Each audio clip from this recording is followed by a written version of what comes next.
My mother-in-law spent 3 years saying my infertility was God's punishment for working, but when I got pregnant and found out my sister-in-law had the same medical issue, I asked what God was punishing her for, and now Mill is banned from meeting her granddaughter. I, 34F, am married to my husband Seth for 8 years now. I run a digital marketing agency that I started from scratch 5 years ago. Seth is 36 and works as an architect at a firm downtown. We met in college and got married when I was 26. His family has always been different from mine in ways that took me years to fully understand. Seth grew up in a suburb called Maplewood, about 30 minutes from where we live now.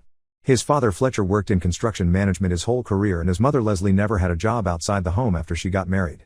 She raised Seth and his younger sister Amy, who is now 32. The family always gathered at their house every Sunday for dinner without fail. When Seth and I started dating, I thought the Sunday dinners were nice at first. His parents had this big colonial house with a formal dining room, and Leslie would spend all day Saturday and Sunday morning preparing elaborate meals. The problem started small. About 3 months after our wedding, I got promoted to senior account manager at the marketing firm where I worked before starting my own business. I was excited and mentioned it at Sunday dinner. Leslie smiled, but her smile didn't reach her eyes. She said that was wonderful, but asked if I would still have time for family. Seth's dad congratulated me properly, but Leslie kept circling back to questions about my schedule and whether I would be working late nights. She brought up her neighbor whose marriage fell apart because the wife became a regional manager and was never home. Seth defended me that night, but, on the drive home, he suggested maybe I shouldn't talk about work promotions at family dinners because it made his mother uncomfortable. I asked why my career would make anyone uncomfortable, and he said his mother just worried about us. I let it go because we were newlyweds and I didn't want to fight. Amy got married to a guy named Brandon about a year after our wedding. Amy had worked as a receptionist at a dental office but quit her job 2 months before the wedding. At the engagement party, Leslie made a big speech about how Amy understood what it meant to build a strong marriage foundation by putting family first. She kept looking at me while she said it. Amy and Brandon moved into a small house 3 blocks from Leslie and Fletcher. Amy started volunteering at a church preschool 2 mornings a week and spent the rest of her time decorating her house and cooking elaborate dinners for Brandon. The Sunday dinners got worse after Amy's wedding. Leslie and Amy would talk for long stretches about recipes and home improvement projects and gardening. When I tried to join in, Leslie would smile politely and then change the subject or ask Amy another question that excluded me. Once I mentioned a challenging client pitch I was preparing, and Leslie interrupted to ask Amy about curtain fabric. Seth noticed but never said anything at the table. He would apologize in the car and say his mother was just old-fashioned. When I was 29, Seth and I decided to try for a baby. I had always wanted kids and assumed it would happen quickly since we were both healthy and still young. 6 months passed with nothing. Then a year. Then 18 months. I went to my doctor, who ran tests and found that I had some hormonal imbalances that were making conception difficult. The doctor said it was treatable but might take time. She suggested tracking my cycle more carefully and making some lifestyle adjustments. She also mentioned that if things didn't improve in another 6 months, we could look at fertility treatments. I made the mistake of sharing this at Sunday dinner. I thought Leslie might show some compassion since she was a mother and grandmother to Amy's 2 kids by that point. Amy had gotten pregnant 3 months after her wedding and then again when her first daughter was barely 1 year old. Leslie had thrown elaborate baby showers for Amy both times and kept framed ultrasound pictures on her mantle. When I told them about my doctor's appointment, the table went quiet. Leslie put down her fork and reached across to pat my hand. She said that sometimes our bodies tell us things we need to hear. She said that God has a plan, and maybe this was a sign that I needed to reevaluate my priorities. I asked what she meant, and she said that a woman's body knows when she isn't ready for motherhood. She said stress from my career was probably affecting my hormones and that many women find they conceive naturally once they step back from work. Amy nodded along and said she had read articles about how corporate jobs impact fertility. She suggested I go part-time or take a sabbatical. Seth's father looked uncomfortable but didn't say anything. Seth told his mother that my doctor hadn't mentioned my job at all and that it was a medical issue with a medical solution. Leslie said doctors don't always know best and that sometimes we need to listen to our instincts. I didn't go back to Sunday dinner for a month after that. Seth went alone and reported that his mother kept asking about me and saying she was just trying to help. When I finally returned, Leslie acted like nothing had happened. But over the next 2 years, every time I mentioned anything about my fertility struggles, she would bring up how Amy had gotten pregnant so easily because she wasn't stressed and had made her family her priority. The next 2 years were difficult. I did 3 rounds of IVF treatments that didn't work. My doctor suggested IVF and Seth and I started that process. The medications made me physically sick. I would wake up at 5 a.m. to give myself injections in the stomach and then go to work and pretend everything was normal. I cut back my client load but refused to stop working entirely. My business was thriving and I had built something I was proud of. Seth supported the treatments, but sometimes late at night he would say things that sounded like his mother talking. He asked if maybe we were pushing too hard. He suggested that adopting might be less stressful. He never directly told me to quit my job, but the implication was there. Sunday dinners became torture. Leslie started inviting other couples from church who had gotten pregnant after the wife quit her job. She would tell their stories at length while looking at me. Amy would chime in with her own theories about natural motherhood and divine timing. Once Leslie brought out an article she had printed about career women having higher rates of infertility and left it by my plate. The breaking point came at Thanksgiving when I was 32. I was in the middle of my second IVF cycle and the hormones made me exhausted and nauseous. I barely ate anything at dinner. Leslie made a comment about how I looked tired and asked if I was taking care of myself. I said I was fine. She pressed and said that I needed to trust God's plan instead of fighting against nature with all these medical interventions. She said that sometimes when we force things to happen on our timeline instead of God's timeline, we end up more miserable. Something in me snapped. I told Leslie that infertility was a medical condition, not a moral judgment. I said that my doctor had never once suggested my job was the problem and that plenty of women with demanding careers had children. I said that her constant implications that I was being punished for working were cruel and not based in any kind of reality. Amy started crying and said I was being bitter and taking out my frustration on people who were just trying to help. Leslie teared up and said she had only ever wanted what was best for me and Seth. Seth asked me to calm down. His father finally spoke up and suggested we all take a break from this conversation. I left and drove home alone. Seth stayed for another hour and came home silent. We barely spoke for 3 days. I told Seth I wasn't going to Sunday dinners anymore and that I needed distance from his family. He said I was being unreasonable but agreed to go alone. For the next 6 months, I only saw his family at major holidays and kept the visits short. During those months, something shifted. Without the constant pressure from Leslie and Amy, I could breathe. My doctor adjusted my protocol and we tried IVF one more time. In April, a week after my 33rd birthday, I got a positive pregnancy test. Seth and I were both shocked. After 3 years of trying and so many failures, we almost couldn't believe it. We waited until I was 12 weeks along to tell anyone. The same week we were planning to announce my pregnancy, Seth's father called with different news. Amy and Brandon were getting divorced. According to Fletcher, the marriage had been falling apart for over a year. Brandon had moved out 2 months earlier. Fletcher also mentioned something else that Seth had never known. Amy had been diagnosed with premature ovarian failure a year before her separation. Her doctors had told her she wouldn't be able to have more children. She had known this for over a year and hadn't told the family except for Leslie. Seth was stunned. His sister had spent years implying that I couldn't get pregnant because of my choices while knowing that she herself had a serious fertility diagnosis. We discussed whether to still go to Sunday dinner that week or postpone. I said we should go. I wanted to tell them about the pregnancy in person. The dinner was tense. Amy looked exhausted. Her 2 daughters were with Brandon that weekend. Leslie seemed on edge and kept asking Amy if she was eating enough. Fletcher tried to keep conversation light by talking about a project at work. About halfway through dinner, Leslie turned to me and asked how I was doing. She said it kindly, like she was genuinely concerned. I said I was doing well and that Seth and I had some news. I told them I was pregnant and due in November. Leslie's face went through several expressions quickly. She landed on a big smile and congratulated us. She came around the table to hug me. But then she said something that made my blood go cold. She said that this was wonderful news and proof that when we finally let go and stop fighting so hard, blessings come. She said she had been praying that I would find peace and clearly those prayers had been answered. She said that sometimes we just need to relax and let nature take its course. I looked at Amy who was staring at her plate. I looked at Seth who was smiling but also watching his mother carefully. Fletcher was congratulating us but also looked uncomfortable. And Leslie was beaming like she had been right all along. I asked Leslie a question. I asked her if she remembered telling me that my fertility problems were a sign from God that I needed to reevaluate my priorities. She looked confused and said she was just trying to help me see all perspectives. I asked her if she remembered saying that stress from my career was preventing me from getting pregnant. She said that many doctors agree stress is a factor. I asked her if she remembered implying over and over that my body was rejecting pregnancy because I wasn't living the right way. Leslie said she never meant it like that. Amy was crying now. Seth put his hand on my arm. I pulled away. I asked Leslie that if my infertility was God's way of punishing me for having a career, then what was God punishing Amy for? The silence was complete. Leslie's mouth opened but no sound came out. Amy pushed back from the table and left the room. Fletcher put his head in his hands. Seth said my name like a warning. I stood up and said we were leaving. Seth followed me to the car. We didn't speak the entire drive home. When we got inside, Seth said I shouldn't have done that. He said Amy was going through the worst time of her life and I had kicked her while she was down. I said that Amy had spent 3 years kicking me while I was down and Leslie had orchestrated the whole thing. Seth said it wasn't the same. I asked him how it wasn't the same. He didn't have an answer. Seth's father called the next day. He said he understood why I was upset but that the comment at dinner was unnecessarily harsh. He said Amy had locked herself in her childhood bedroom and cried for 2 hours.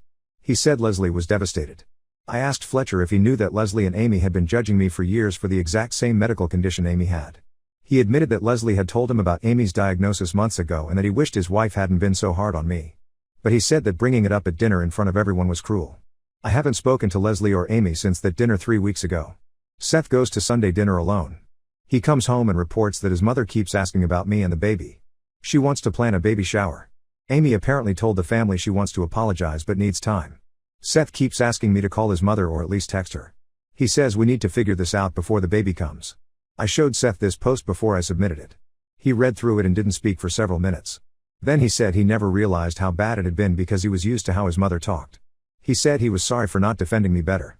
But he still thinks I went too far at dinner. I don't know if I went too far. I don't know if I should apologize. I spent 3 years being told my infertility was my own fault while Amy knew she had the same diagnosis and said nothing. Leslie used my pain to try to control my life choices and Amy went along with it. Now I'm supposed to forget all of that because Amy is going through a divorce. The baby is healthy. I'm 16 weeks now. I don't know how to move forward with Seth's family. I don't know if I even want to. Update 1. Several people reached out asking for an update, so I'm posting this even though the situation is still messy and unresolved. After I posted originally, Seth showed the post to his father. Fletcher called me directly and asked if we could meet for coffee without Leslie or Amy present. I agreed and we met at a place near my office. Fletcher apologized for not speaking up more over the years. He said he knew Leslie had been hard on me but he thought it was just her generation's way of thinking and that I seemed strong enough to handle it. He admitted that was wrong. He said after reading the post he realized how calculated Leslie's comments had been and how much damage they had caused. Fletcher told me things I hadn't known. Apparently, Leslie had been furious when Seth told them we were engaged. She had expected Seth to marry someone from their church who had similar values about family and gender roles. When I showed up with a career and ambitions, Leslie saw me as a threat to the family dynamic she had built. Fletcher said Leslie had explicitly told him she worried I would make Seth prioritize work over family the way some of his colleagues had. Fletcher also explained that when Amy got pregnant so quickly after her wedding, Leslie felt vindicated. She saw Amy's choices as the right way and mine as the wrong way. Fletcher said he should have shut that down but he didn't want conflict in the house. He said Leslie's judgments about my fertility got worse after Amy had her second daughter because Leslie felt she had proof that her worldview was correct. The information about Amy's diagnosis shocked Fletcher when Leslie finally told him. He had asked Leslie why she hadn't been more compassionate toward me after learning that Amy had fertility issues too. Leslie had said that Amy's situation was different because Amy had already been blessed with 2 children and had done things the right way. Fletcher said he realized then how twisted Leslie's thinking had become but didn't know how to address it. I asked Fletcher why he was telling me all this now. He said that after the dinner where I confronted Leslie, Amy had finally opened up to him about how guilty she had been feeling. Amy admitted to Fletcher that Leslie had specifically coached her on what to say to me about my fertility. Leslie had told Amy that if they could make me feel guilty enough about working, I might quit my job and focus on getting pregnant, which Leslie believed would actually work. Fletcher said Amy had been uncomfortable with it but went along because she didn't know how to say no to Leslie. When Amy got her own diagnosis, she was terrified. Leslie's response was to tell Amy not to tell anyone because it would reflect poorly on Leslie's genetics. Leslie said that Amy already had 2 children so people wouldn't question it if she didn't have more. Leslie specifically told Amy not to tell me because it would undermine everything they had been saying. I asked Fletcher why Amy continued to judge me even after she knew the truth. Fletcher said Amy was drowning in her own shame and fear. Her marriage was falling apart partially because Brandon wanted more kids and felt betrayed when Amy finally told him about her diagnosis. Amy had been taking out her pain on me because it was easier than facing her own situation. Fletcher said that didn't excuse what Amy did but explained it. Seth was present for part of this conversation. He had come to meet me after and Fletcher ended up repeating much of it. Seth looked physically ill by the end. He said he felt like he didn't know his own family. He admitted that he had always thought his mother's comments were just her being overprotective and old-fashioned. He hadn't realized there was actual manipulation happening. The next Sunday, Seth didn't go to dinner. He called his mother and said we needed space and that he wasn't comfortable with how she had treated me. Leslie apparently cried on the phone and said she was just trying to protect her family. Seth told her that I was his family too and that she had been hurting me for years. Leslie said I was turning Seth against her. Seth hung up. 2 weeks after my coffee meeting with Fletcher, Amy sent me a long email. She apologized for everything she had said and done. She explained that she had felt worthless when she got her diagnosis and seeing me succeed in my career while also trying for a baby made her feel worse about herself. She said Leslie had encouraged those feelings by constantly comparing us and implying that Amy's worth came from being a devoted mother and homemaker. Amy wrote that when Leslie started coaching her on what to say to me, it felt like she was finally doing something right in Leslie's eyes. Amy said she knew it was wrong but she had been so desperate for Leslie's approval that she went along with it. When Amy got her diagnosis, she was terrified Leslie would be disappointed in her. Leslie's response to hide it confirmed Amy's fears. Amy said she felt trapped. She couldn't keep judging me once she knew we had similar issues, but she also couldn't tell the truth without exposing Leslie's manipulation. Amy's email said she was now in a different place mentally. The divorce had forced her to examine why she had built her entire identity around being a wife and mother.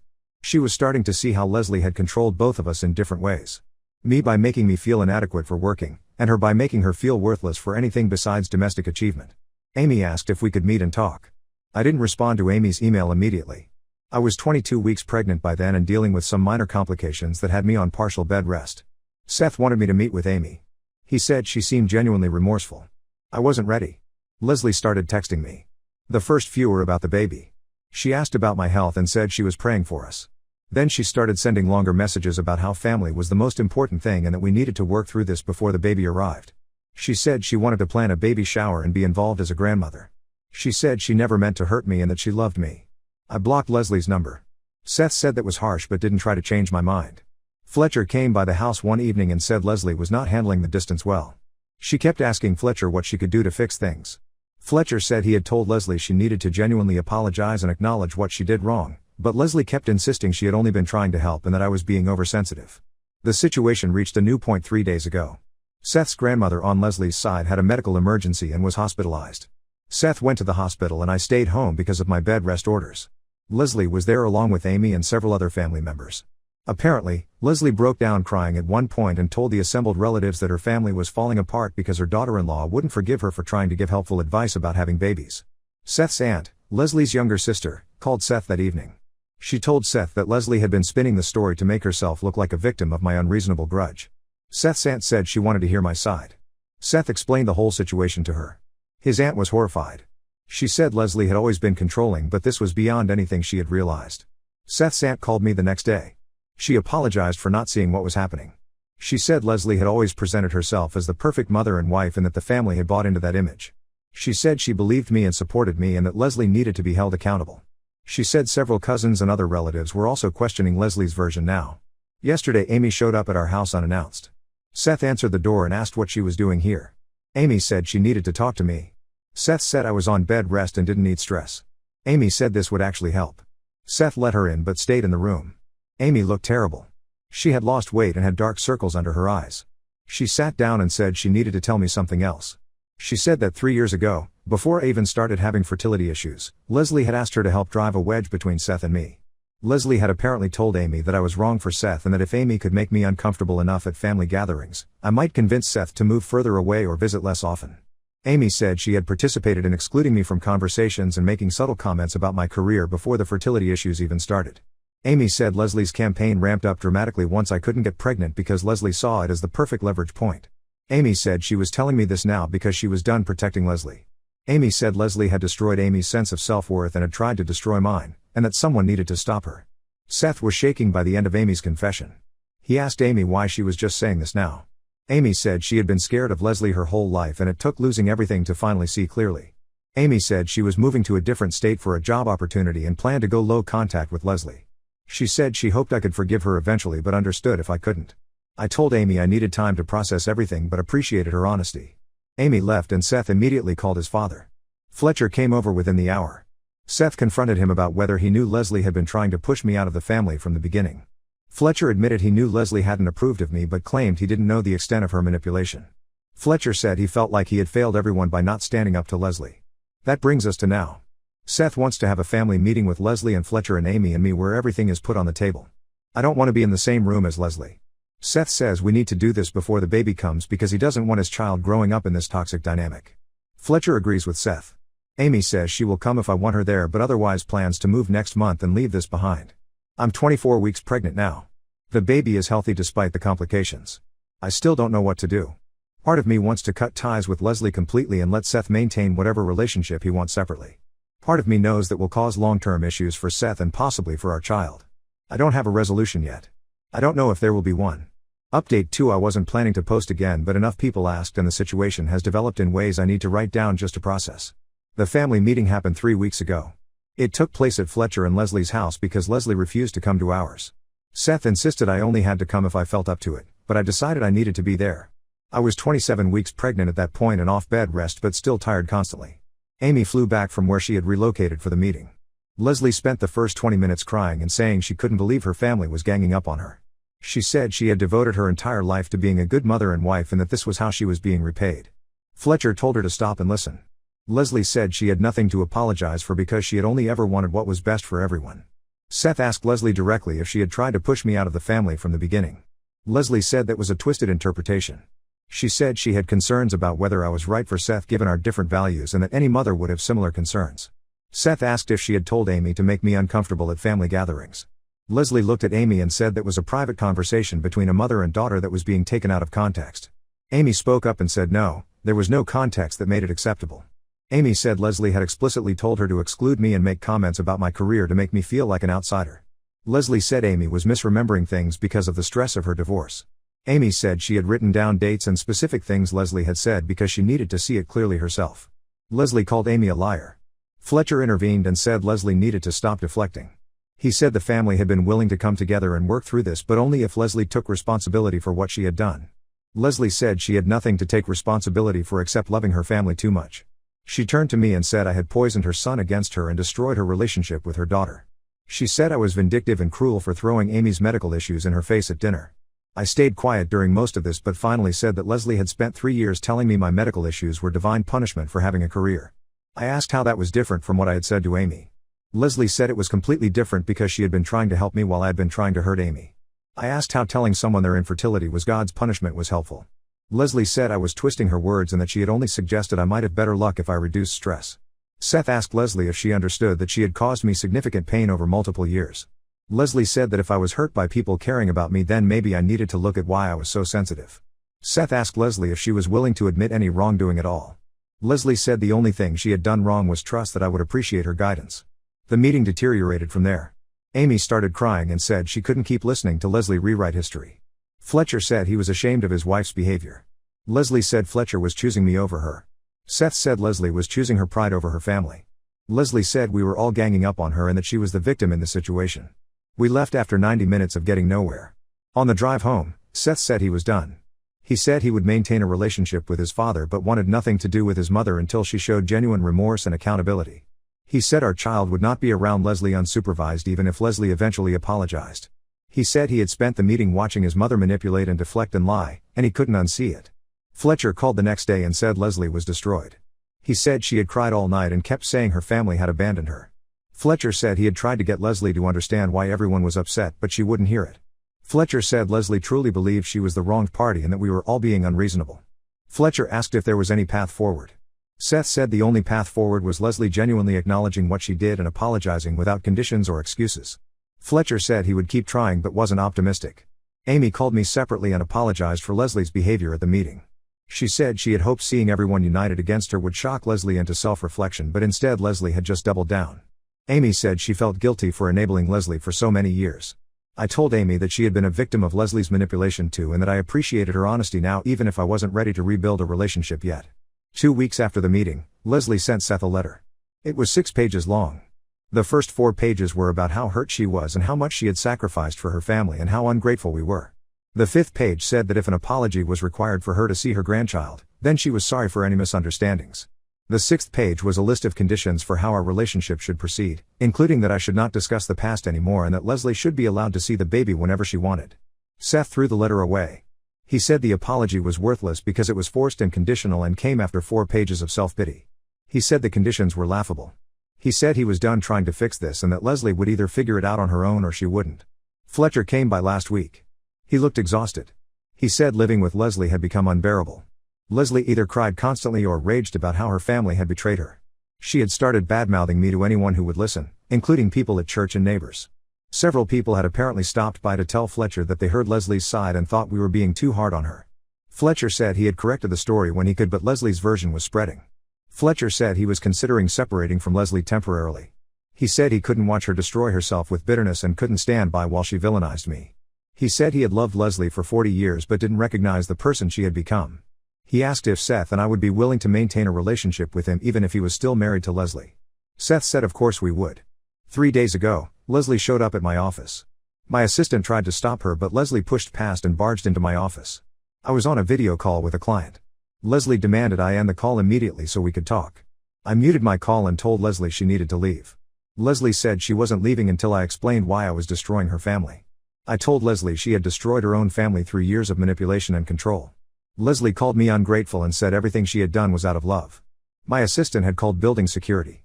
2 security guards came and escorted Leslie out while she yelled at me that I would regret this. My client had heard everything. I apologized and we finished the meeting, but it was humiliating. I called Seth immediately after. Seth was furious. He called his father and said Leslie was now banned from my workplace and our home, and that if she contacted me again, he would pursue a restraining order. Fletcher came and got Leslie from the parking lot where she was sitting in her car crying. Fletcher called later and apologized profusely. He said Leslie had become fixated on the idea that if she could just talk to me alone, she could make me understand her side and everything would be fixed. Fletcher said Leslie's mental state was declining and he was worried about her. Seth said that wasn't our problem and that Leslie needed professional help. Yesterday Fletcher called with more news. He said Leslie had been spreading a story at church that I had seduced Seth away from his family and was now keeping his baby from his mother out of spite. Several church members had approached Fletcher with concerns. Fletcher had finally told the full story to their pastor and several close friends. The pastor had apparently tried to counsel Leslie, but Leslie had refused to hear that she had done anything wrong. Fletcher said some church members now understood the real situation, but others still believed Leslie's version. Seth is devastated. He said he knew his mother was difficult, but he never imagined it would come to this. He said he feels like his childhood was a lie and that he doesn't know who his mother really is. Fletcher said he felt the same way and was starting to realize that Leslie's need for control had been present their entire marriage, but he had minimized it. I'm 30 weeks pregnant now. The nursery is ready. Seth and I picked out a name. We found out we're having a girl. Seth cried when we found out because he said he was determined to break the cycle of toxic mother-daughter dynamics that Leslie had created. He said our daughter would grow up knowing she could be whoever she wanted to be and that her worth wasn't tied to anyone else's approval. Fletcher asks regularly if he can be at the birth and be part of his granddaughter's life. We said yes. Amy sent a gift for the baby with a card saying she hoped to meet her niece someday when I was ready. Leslie has not directly contacted me since the office incident, but continues to tell anyone who will listen that she is being unfairly kept from her grandchild. We have decided Leslie will not meet the baby until she provides a genuine apology that acknowledges the specific harm she caused and commits to respecting our boundaries going forward. Seth said the apology needs to be in writing so there is no ambiguity. He said Leslie will also need to stop spreading lies about me to anyone, including church members and neighbors. We both know this may never happen. Fletcher said he is planning to separate from Leslie after the baby is born. He said he has tried everything to get through to her, but Leslie is too deep in her own narrative. He said he loves her but can't support her behavior anymore. He said he will file for separation and require that Leslie attend counseling before he will consider reconciliation. Update 3: Our daughter was born 4 weeks ago. She's healthy and perfect. Seth and I are exhausted but happy.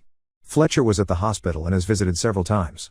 He is completely in love with his granddaughter and has been incredibly supportive. Leslie did not come to the hospital. Fletcher had told her the baby was coming but also told her she was not welcome unless she was ready to genuinely apologize. Leslie apparently said she had nothing to apologize for and that she was the one who was owed an apology. Fletcher said Leslie spent the day of the birth crying and calling other family members to complain that she was being excluded from her grandchild's life. The day after we brought our daughter home, Leslie sent a flower arrangement to the house with a card that said, "To my son and his family, wishing you all the blessings of motherhood." The card was signed only from her with no mention of me by name. Seth threw the flowers away. He said Leslie was still trying to pretend nothing was wrong and that we would just forget everything if she acted like a normal grandmother. Fletcher filed for separation 2 weeks after our daughter was born. He moved into an apartment closer to us. He said he had spent 40 years making excuses for Leslie's behavior and couldn't do it anymore. He said watching her refuse to take accountability for hurting her own family was the final breaking point. He said he still loves Leslie but needs space to figure out whether their marriage can be salvaged. Leslie blamed me for the separation. According to Fletcher, Leslie told him that he was abandoning her because I had manipulated everyone into thinking she was the villain. Fletcher said he had tried one more time to explain that Leslie had driven everyone away through her own actions, but Leslie wouldn't listen. Leslie told Fletcher he was choosing his granddaughter over his wife. Fletcher said he was choosing honesty and accountability over enabling destructive behavior. Amy visited 2 weeks ago. She met our daughter and brought gifts. Amy and I talked for a long time while Seth watched the baby. Amy explained more about growing up with Leslie as a mother. She said Leslie had always tied love to obedience. If Amy did what Leslie wanted, Leslie was warm and affectionate. If Amy pushed back or had her own opinions, Leslie would withdraw affection and make Amy feel worthless. Amy said she had been trained from childhood to seek Leslie's approval above all else. Amy said that when she got married and had kids young like Leslie wanted, she thought she would finally be enough. But Leslie just found new ways to control her. Leslie criticized Amy's parenting choices, her housekeeping, her weight, everything. Amy said she could never please Leslie for long because Leslie's love was always conditional on Amy being who Leslie wanted her to be. When Amy got her fertility diagnosis, she panicked because she thought Leslie would stop loving her entirely if she couldn't have more children. Amy said she was working on building a life separate from Leslie's expectations. She had a new job she enjoyed and was making friends who accepted her as she was. She said the divorce had been painful but also freeing because Brandon had been another person whose approval she was constantly chasing. Amy said she was learning to figure out what she actually wanted instead of what other people wanted from her. I asked Amy if she thought Leslie would ever change. Amy said no. She said Leslie's entire identity was built on being the perfect traditional wife and mother, and admitting she had been wrong would mean destroying that identity. Amy said Leslie would rather lose her family than admit she had failed at the one thing she based her worth on. Leslie has continued spreading her version of events to anyone who will listen. Several of Seth's extended family members have reached out asking for our side. We have explained the situation to the people who genuinely wanted to understand. Some family members have been supportive. Others have said we should just forgive and move on because family is family. Seth has explained that forgiveness requires acknowledgement of wrongdoing and that Leslie refuses to provide that. Fletcher says Leslie's mental state has not improved. She has refused to consider counseling or therapy. She has started attending a different church where no one knows the full story and where she can present herself as a grandmother being unfairly kept from her grandchild. Fletcher said Leslie has found several people at the new church who support her narrative and reinforce her victim mentality. 2 days ago, Leslie sent Seth an email. It was short compared to her previous letter. She said that after much prayer, she had realized that Seth needed to make his own choices even if those choices hurt her. She said she would always love him and would be waiting when he was ready to reconcile. She said she forgave me for the pain I had caused her and hoped someday I would understand that everything she did came from a place of love. She said she was praying for our family. The email had no actual apology. It had no acknowledgement of specific harm caused. It was just more manipulation disguised as grace. Seth didn't respond. He said Leslie was still rewriting history and positioning herself as the magnanimous victim. He said until Leslie could name what she actually did wrong and why it was harmful, there was nothing to discuss. Fletcher said he is proceeding with the separation and planning to file for divorce if Leslie doesn't show significant change in the next 6 months. He said he has spent too much of his life enabling Leslie's need for control and he won't spend the rest of it doing the same. He said he wants a relationship with his son and granddaughter more than he wants to preserve a marriage that was built on him staying silent. Seth and I have talked extensively about how to protect our daughter from Leslie's influence if Leslie ever does come back into our lives. We have agreed that any contact with Leslie will be supervised and limited. We have agreed that we will never allow Leslie to make our daughter feel like her worth is tied to Leslie's approval. We have agreed that we will model healthy boundaries and teach our daughter that love should not require shrinking yourself to fit someone else's expectations. Our daughter is 4 weeks old. She has Seth's eyes and my stubborn chin according to Fletcher. She is loved fiercely by her parents and her grandfather and her aunt who is learning to be better. She will grow up knowing that family means people who build you up rather than tear you down. She will grow up knowing that her choices are her own. Leslie has not met her granddaughter and may never meet her unless she finds the capacity for genuine reflection and change. Amy says that capacity doesn't exist in Leslie and probably never did. Fletcher holds out a small hope that losing everything might finally break through Leslie's defenses but admits it is unlikely. This is where we are now. No dramatic reconciliation. No redemption arc. Just the reality of cutting ties with someone who refused to see their own toxicity. Just the work of building a healthy family separate from the one that was broken. Just the hope that our daughter will never know what it feels like to have her worth questioned by someone who claims to love her. Now let's move to the next story. Story 2. My boyfriend wanted to buy a bulldog puppy even though I'm a vet tech who sees them suffering daily, and when I refused to help he called me heartless. I, 28F, work as a lead veterinary technician at a local animal clinic. I've been in this field for over 6 years now, and I take my job very seriously. My boyfriend Tristan, 27M, and I have been together for almost 2 years and living together for about 8 months. We have a good arrangement where we split all major bills like rent and utilities. We keep our personal money separate, which has worked fine until recently. Tristan earns about the same as me, sometimes more depending on his overtime. The problem is that he doesn't budget well. He buys takeout almost every day, gets expensive coffee, and sends money to his mother whenever she asks for it. I've had to help him out financially several times when he couldn't make his share of the bills. I don't mind occasionally, but it's becoming a pattern. Last week, Tristan announced that he wanted to buy a bulldog puppy. This came completely out of nowhere. We already have my cat, Mittens, who I had before we started dating. Tristan has never mentioned wanting a dog before, and certainly not a bulldog specifically. As someone who works in veterinary medicine, I immediately had serious concerns. Bulldogs are brachycephalic dogs. They have those squished faces that cause all kinds of breathing problems. At the clinic, we constantly see these dogs struggling with health issues. They often need surgery just to breathe properly.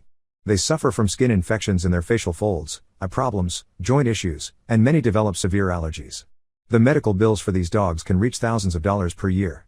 I tried explaining all this to Tristan, but he brushed off my concerns. He kept saying things like, "Not all bulldogs have those problems and we'll find a good breeder." From my professional experience, I know that even the best breeders can't eliminate these health issues, they're built into the breed itself. What really bothered me was that Tristan has very little knowledge about pet care.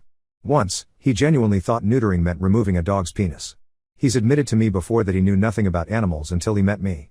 Even with my cat, he only helps with feeding her when I work late. I handle all the medical care and daily maintenance. After trying to reason with him about the bulldog, I suggested a compromise. I told him I'd be open to getting a medium-sized dog with a healthy body structure, preferably an adult from a shelter rather than a puppy. Puppies require so much time and training, and with our work schedules, it would be challenging. Tristan got upset. He said I was completely shutting down what he wanted without considering his feelings. He kept dismissing my professional knowledge, repeating you don't know that when I talked about the health problems these dogs face. Eventually, I had to play the card I try to avoid. I told him this is literally my career field, and I see these issues daily. The conversation escalated.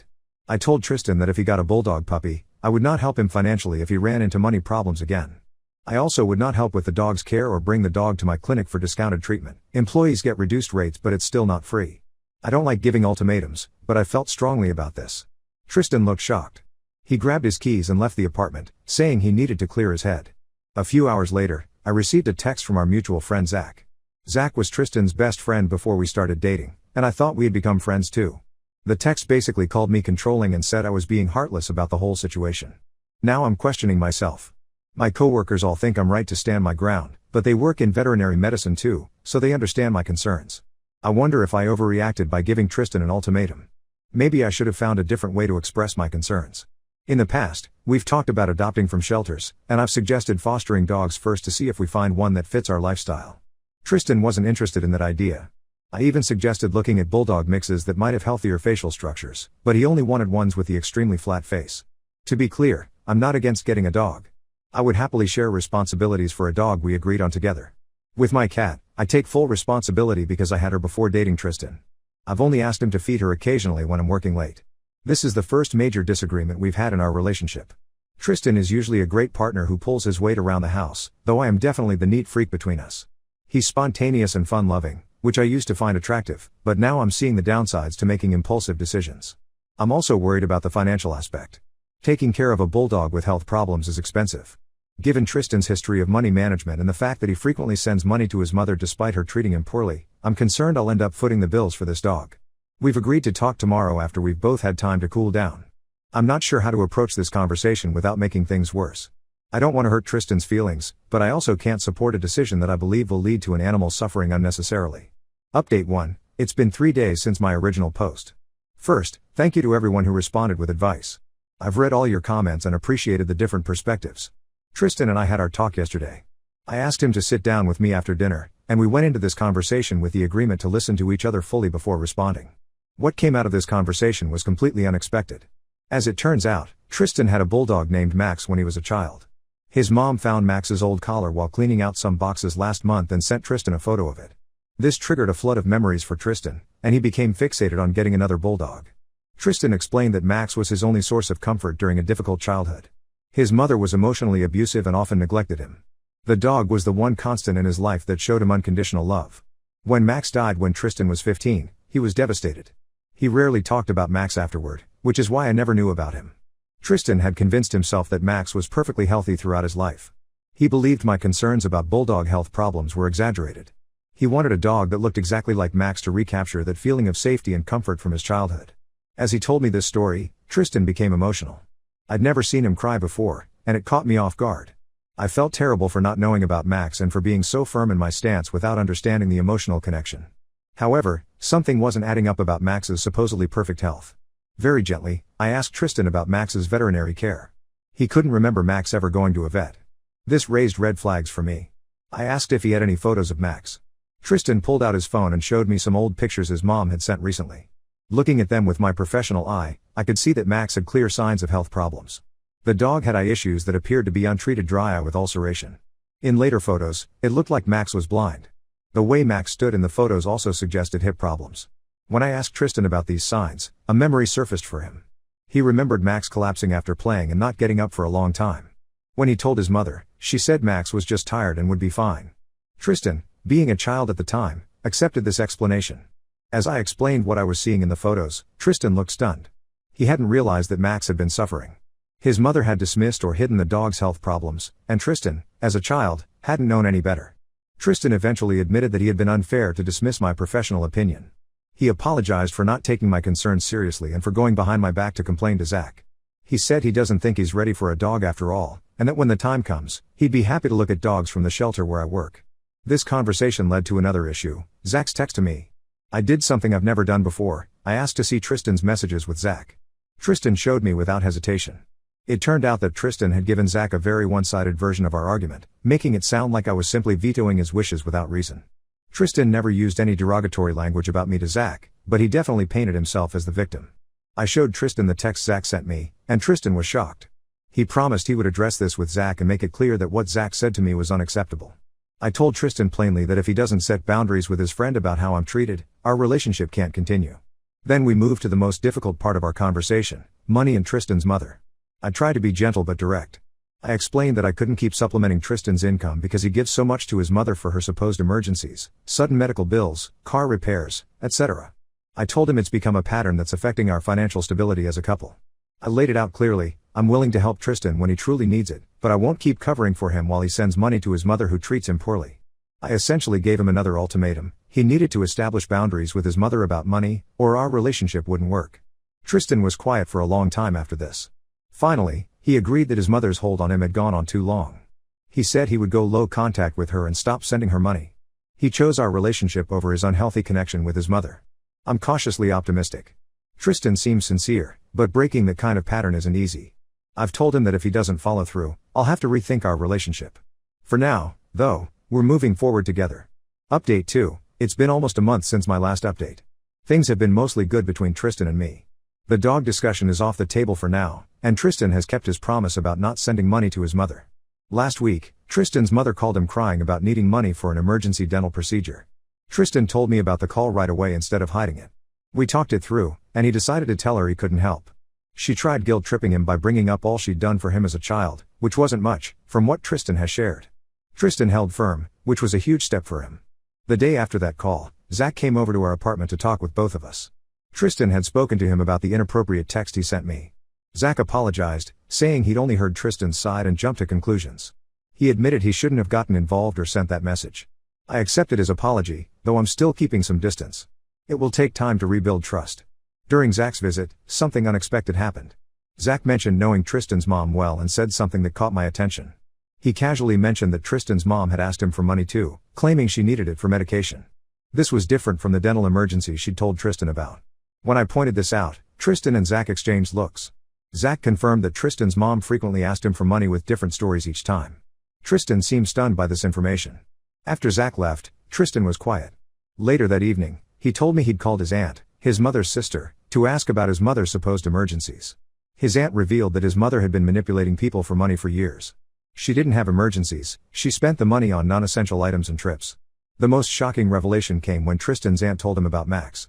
Apparently, Tristan's mother had gotten Max as a puppy because Tristan had begged for a dog. However, when Max started having health problems, she refused to take him to a vet because she didn't want to spend the money. The aunt had offered to help pay for veterinary care, but Tristan's mother declined. Tristan was devastated. He remembered how much he'd loved Max and how he believed his mother when she said Max was fine. Now he understood that Max had suffered needlessly because of his mother's neglect. This discovery has changed something fundamental in Tristan. He's decided to go completely no contact with his mother. He blocked her number and on all social media. He said he couldn't forgive her for letting Max suffer when help was available. The next day, Tristan came home with a donation for the Special Needs Pet Fund at my clinic. It wasn't a huge amount, but it represented the money he would have sent to his mother that month. He asked if we could make this a monthly donation to help animals who might otherwise not receive proper medical care. I can see Tristan processing all these revelations about his childhood. He's starting to recognize patterns of manipulation he didn't see before. It's painful for him, but I think it's necessary for his growth. We're taking things day by day. Tristan is considering talking to a counselor about his childhood and his relationship with his mother. I'm supporting him through this process while maintaining my own boundaries. Update 3. It's been 3 months since my last update. Tristan has maintained no contact with his mother. It hasn't been easy. She's shown up at our apartment twice, called from different numbers, and even contacted Tristan's workplace. Each time, Tristan has remained firm in his decision. 2 months ago, I brought home a senior dog from the shelter where I volunteer. The dog, a 10-year-old mixed breed named Buster, had been surrendered because his elderly owner had to move to assisted living. Buster needed a foster home while recovering from dental surgery. I asked Tristan if he'd be okay with fostering Buster temporarily, and he agreed. Tristan and Buster formed an immediate bond. Tristan took his responsibilities seriously, following the medication schedule exactly and taking Buster for gentle walks 3 times a day. When potential adopters came to meet Buster, Tristan found reasons why they weren't quite right. After a month of fostering, Tristan admitted he wanted to adopt Buster himself. We had a long conversation about the responsibility of pet ownership. I explained that Buster might have health issues as he ages further and that senior dogs often require more veterinary care. Tristan understood and showed me a spreadsheet he'd created with a budget for Buster's care, including setting aside money each month for potential medical expenses. What impressed me most was that Tristan had been researching senior dog care on his own. He'd joined online forums for owners of senior dogs and had been taking notes on diet, exercise, and common health concerns. This was a completely different approach from his previous fixation on getting a bulldog puppy. Tristan officially adopted Buster last month. The change in Tristan has been remarkable. He's more responsible with money, having cut back on takeout and expensive coffee to ensure he has savings for Buster's care. He hasn't missed a bill payment since our big talk. Last week, Zach invited us to a barbecue at his new apartment. During the gathering, Tristan's mother showed up unexpectedly. Zach had not invited her. She tried to act as if nothing had happened, bringing gifts for Tristan and asking about his life. When she noticed Buster, who we'd brought along, she made a dismissive comment about Tristan wasting money on an old dog. Tristan calmly told his mother that she wasn't welcome there, that her treatment of Max was unforgivable, and that he wanted nothing to do with her. He took Buster's leash, and we left immediately. In the car, Tristan admitted that seeing his mother still affected him, but he felt stronger now that he understood the truth about her behavior. We've settled into a comfortable routine. Tristan continues to work on his budgeting skills. He's started cooking at home more often, and we've made it a habit to review our finances together once a month. He hasn't asked me for financial help since our big conversation. As for Buster, he's thriving with us. Tristan and I share his care, though Tristan has taken on the primary role as Buster's owner. Tristan brings Buster to my clinic for checkups, and he asks thoughtful questions about Buster's health and care. I've noticed a change in my feelings about Tristan, too. Watching him grow and take responsibility has strengthened my respect for him. His willingness to confront painful truths about his childhood and make difficult changes shows a strength I hadn't fully appreciated before. We're talking about our future together more seriously now. Tristan has mentioned wanting to buy a house with a yard for Buster in the next few years. He's started researching first-time homebuyer programs and increasing his savings. Looking back at our argument about the bulldog, I can see it was never really about the dog. It was about unresolved trauma, boundary issues, and communication problems. Addressing those deeper issues has made our relationship stronger. I'm still cautious, old patterns can resurface, and maintaining boundaries takes work. But for now, I'm hopeful about our future together. Tristan has shown he's capable of growth and change, and I've learned that sometimes firm boundaries are necessary for a healthy relationship. Buster snores on his bed between us as I write this final update. He may be an old dog with gray around his muzzle, but he's brought new life to our relationship. Sometimes the pet you need isn't the one you initially wanted, but the one who teaches you what really matters.